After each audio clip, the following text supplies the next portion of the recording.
আসসালামু আলাইকুম। বিডিটিউব ইনফোটেনমেন্টের আজকের আয়োজনে আপনাদের সাথে আছি আমি হাসানুর ইসলাম। আপনারা নিশ্চয়ই অবগত আছেন, দীর্ঘ 2 বছর পর নানা প্রতিবন্ধকতার মধ্য দিয়ে অবশেষে বাস্তবায়ন হতে যাচ্ছে চীন বাংলাদেশ তিস্তা মহাপরিকল্পনা। বাংলাদেশ ও চীন মিলে কেন তিস্তা মহাপরিকল্পনা হাতে নিয়েছে তা নিয়ে আলোচনা করছে ভারতীয় মিডিয়া। ভারতীয় মিডিয়া দাবি করছে বাংলাদেশ নাকি চীনের দয়ার টাকা নিয়ে চীনের দলে যোগ দিচ্ছে। আর কি বলছে তারা, আসুন তা দেখি। অনুরোধ করছি ভিডিওটি শেষ পর্যন্ত দেখার জন্য, কেননা ভিডিও শেষে আমরা ভারতীয় মিডিয়ার এসব মিথ্যাচারের যথাযথ জবাব দিব।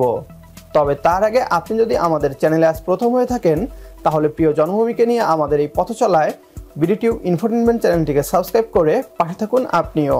আর ইতিমধ্যে সাবস্ক্রাইব করে থাকলে আপনাকে অসংখ্য ধন্যবাদ।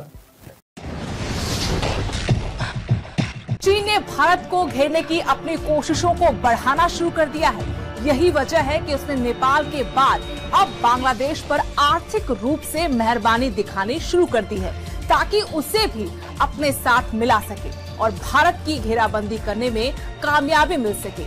इसी के मद्देनजर चीन बांग्लादेश को नदी परियोजना के लिए $1 अरब का कर्ज देने जा रहा है। ड्रैगन की एक और चाल, बांग्लादेश पर डाल रहा डोरे।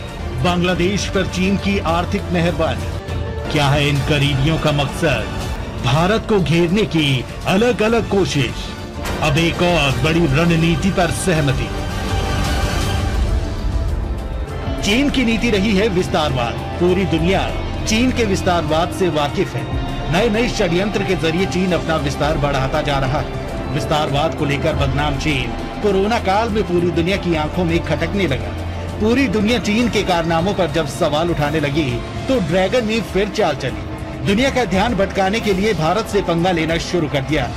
लद्दाख समेत कई जगहों पर चीन के सैनिक भारत की तरफ बढ़ने लगे थे, लेकिन भारतीय सैनिकों ने भी इसका मुंहतोड़ जवाब दिया।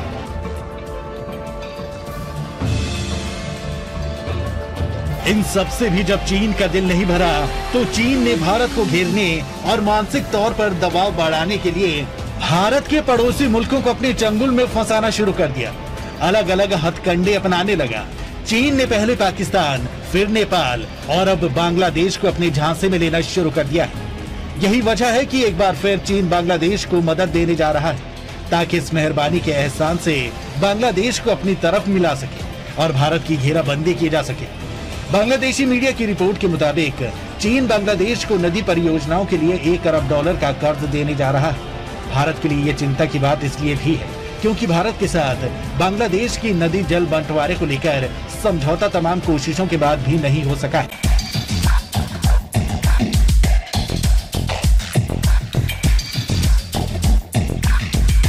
जबकि भारत के साथ तीस्ता नदी जल बंटवारा समझौते को लेकर बांग्लादेश किसी नतीजे पर पहुंचने का इंतजार कर रहा है। बांग्लादेश कई बार अपनी समस्याओं के लिए भारत को जिम्मेदार ठहरा चुका है। बांग्लादेश भारत से ढलान पर है, इसलिए बांग्लादेश जल आपूर्ति के लिए भारत पर निर्भर है। हालांकि पश्चिम बंगाल की मुख्यमंत्री ममता बनर्जी के कड़े विरोध की वजह से ये समझौता पिछले 8 सालों से लटका हुआ है। ভারতীয় মিডিয়ার দাবি বাংলাদেশকে নাকি চীন দয়া করে টাকা দিচ্ছে, যেন বাংলাদেশ টাকা পেয়ে চীনের গুণ গায়। আসলে এরা ভুলে গিয়েছে এই চীনের বিনিয়োগের জন্যই ভারত একটা সময় অপেক্ষা করত। আজ যখন ভারতের বিকল্প হিসেবে চীন বাংলাদেশের বিভিন্ন অবকাঠামো খাতে বিনিয়োগ করছে, তখন তারা বলছে চীন বাংলাদেশকে দয়া করে টাকা দিচ্ছে। বাংলাদেশ কারো দয়ায় চলে না, বরং ভারত অন্যের দয়ায় চলে। দুই দেশের বৈদেশিক ঋণের পরিমাণ দেখলেই তার প্রমাণ পাওয়া যায়। যেখানে বাংলাদেশের ঋণের পরিমাণ জিডিপির মাত্র 33%, সেখানে ভারতের 90%। চীনকে সাথে নিয়ে তিস্তা মহাপরিকল্পনা বাস্তবায়ন করছে বাংলাদেশ। এখানেও ভারতীয় মিডিয়ার মিথ্যাচার। অথচ ভারত চাইলেই তিস্তা সমস্যার সমাধান করতে পারত সহজেই। তারা এর সমাধান করবে না, উল্টো আমরা এর বিকল্প দেখলে তারা মিথ্যাচার করে।